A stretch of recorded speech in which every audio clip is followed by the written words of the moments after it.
আমাদের শ্যাম্পুর পিএইচ দেখব। শ্যাম্পু বলেন, ফেস ওয়াশ বলেন, বডি ওয়াশ বলেন, ফেসের ক্রিম বলেন, এগুলোর পিএইচ কিন্তু খুব বেশি গুরুত্বপূর্ণ। কারণ এগুলো তো পানি ব্যবহার করা হয়। সেটা ডিএম ওয়াটার হোক, ডিস্টিল ওয়াটার হোক আর নরমাল পানি হোক, যেই পানি হোক আপনি পানি ব্যবহার করলে এই পিএইচটা কিন্তু এলোমেলো হবেই। আর পিএইচটা কিন্তু আপনার মেইনটেইন করাটা খুবই জরুরি। আমাদের ন্যাচারাল প্রোডাক্টে ম্যাক্সিমাম ক্ষেত্রে কিন্তু এটা হয় না। অনেকেই কিন্তু এটা আমরা সেল করি কিন্তু আমরা আসলে পিএইচ মেইনটেইন করি না। আমরা অনেকদিন আগে থেকেই এটা পিএইচটা কিন্তু আমরা ল্যাবরেটরিতে আমরা সবসময় চেক করি। চেক করে প্রত্যেকটা ব্যাচেরই একটা করে আমরা স্যাম্পল করে রাখি। তো পিএইচটা হ্যাঁ, আপনি বাসায় কিভাবে পিএইচ এটা আপনার প্রোডাক্টে কত পিএইচ আছে সেটা দেখার জন্য আমি সেটাও বলে দিব আপনার ভিডিওর শেষে। তো আমরা ল্যাবে যে পিএইচটা মাপার জন্য কি আমাদের প্রয়োজন আছে সেগুলো আমরা আজকে দেখাবো। কিভাবে আমরা পিএইচ ল্যাবে আমরা দেখি প্রোডাক্টে। কারণ পিএইচটা কিন্তু খুব বেশি গুরুত্বপূর্ণ। এরকম একটা পিএইচ মিটার লাগবে। দ্বিতীয়ত হলো এই পিএইচ মিটারটাকে বাফারিং করার জন্য এটা একটা বাফার সলিউশন লাগবে। হ্যাঁ? সলিউশন লাগবে, ডিস্টিল ওয়াটার লাগবে আর আপনার এই স্যাম্পলটা লাগবে। চলুন আমরা আজকে ধাপে ধাপে পিএইচটা নিয়ে কিভাবে পিএইচটা মাপা হয় এটা আমরা দেখব। মেজারমেন্ট কিভাবে করতে হয় আর কিভাবে পিএইচ আপনার নিজে বাসায় করবেন, মানে দেখবেন আপনার প্রোডাক্টে কত আছে পিএইচ সেটাও আমি ভিডিওর শেষে বলে দেব। আর পিএইচ নিয়ে কি প্রবলেম হইতে পারে, কি সমস্যা হইতে পারে আপনার প্রোডাক্টে পিএইচ যদি বেশি হয় তাহলে কি বা পিএইচ যদি অ্যাসিডিক হয়, অনেক বেশি অ্যাসিডিক হয় তাহলে কিন্তু আপনার অনেক প্রবলেম হইতে পারে। এই প্রবলেমগুলো এবং জটিলতাগুলো আমি পরে ডিটেইলস আলোচনা করব। সো চলুন আমরা পিএইচ নির্ণয় করি। প্রথমে আমাদের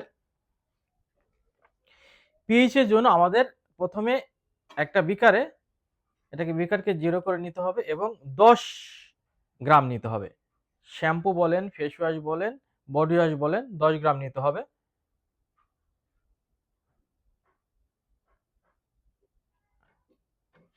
আচ্ছা, 10 গ্রামের কাছাকাছি 10 গ্রাম হলেই হবে। এতটুকু হলেও হবে।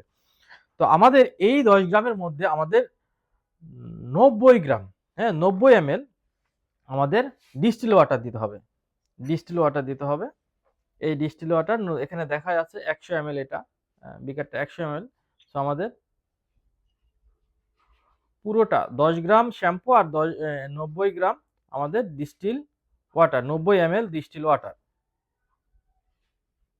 হ্যাঁ, নিয়ে এরপর আমাদের এটাকে স্টারিং করতে হবে এবং খুব ভালোভাবে মিক্সিং করতে হবে। হ্যাঁ, মিক্সিং করতে হবে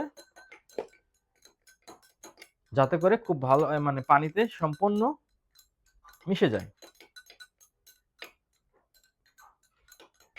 আচ্ছা, মিক্স ওকে রেডি। এখন কিছুক্ষণের মধ্যে এটা সম্পূর্ণ মিক্স হয়ে যায়। আচ্ছা, এরপর আমাদের এই যে পিএইচ মিটারটাকে, এই পিএইচ মিটারটাকে প্রতিদিন কাজের শুরুতে আমাদের বাফার করতে হয়। এটা অ্যাডজাস্ট করতে হয় আরকি। তো এটা অ্যাডজাস্ট করতে হলে আর প্রথমে আমাদের মেশিনটা চালু করতে হবে এবং বাফার সলিউশনে, এটা একটা বাফার সলিউশন। এই সলিউশনে আমাদের এই মিটারটা, এটা সলিউশনটা হলো 7। এটা 7 এর কাছাকাছি 7 পয়েন্ট অথবা 7.12 হইতে পারে, কোনো সমস্যা নেই। ওকে, আমরা অ্যাডজাস্টমেন্ট করে নিলাম পিএইচটা। এরপরে আমাদের এটা কিন্তু আবার ডিস্টিল ওয়াটারে পরিষ্কার করতে হবে। আচ্ছা, এবার আমরা সলিউশনে দিব। আমাদের যে শ্যাম্পুর যে সলিউশন আছে এই সলিউশনে দিলেই কিন্তু আমরা পিএইচ এর মানটা পেয়ে যাব। দেখা যাক কত আসছে। ওকে, দেখা যাচ্ছে আমাদের পিএইচ 4.1। এখন হলো আমাদের কিন্তু স্কাল্পে পিএইচ যদি আমাদের 4 পয়েন্ট থেকে আমাদের 6 পয়েন্ট, এই 6 পয়েন্ট বা 7 পয়েন্ট পর্যন্ত যদি আমাদের অ্যাসিডিক, হ্যাঁ 7.5 পর্যন্ত অ্যাসিডিক, তো এই রেঞ্জের মধ্যে যদি থাকে, প্রোডাক্টের রেঞ্জের মধ্যে এই রেঞ্জে যদি পিএইচ থাকে তাহলে কিন্তু আমাদের সেফ ধরে নিতে হবে এই পিএইচে কোনো আপনার স্কাল্পে ক্ষতি হবে না। যদি 7.5 এর উপরে যায়, হ্যাঁ তাহলে কিন্তু বা 7.5 এর উপরে গেলেই কিন্তু আমাদের পিএইচ এর যে ক্ষতিকর দিকগুলো সেগুলো কিন্তু আমরা দেখতে পাবো। সো আজকে আমি দেখালাম এভাবেই কিন্তু আমরা পিএইচটা মেইনটেইন করি। তারপরে এই শ্যাম্পুটাকে আমরা কি করব, একটা লেবেলিং করব। মানে এই ব্যাচে আমরা এই শ্যাম্পুর পিএইচ এত পেয়েছি। আমাদের স্কাল্পে এবং ফেসের পিএইচ কিন্তু 4.5 থেকে 5.5 এর মধ্যে। যদি 4 পয়েন্টের নিচে হয়, পিএইচটা যদি 4 পয়েন্ট নিচে হয় বা 3.5 এর নিচে হয় তাহলে কিন্তু আমাদের এটাও ক্ষতিকর। তো ধন্যবাদ, ভালো থাকবেন।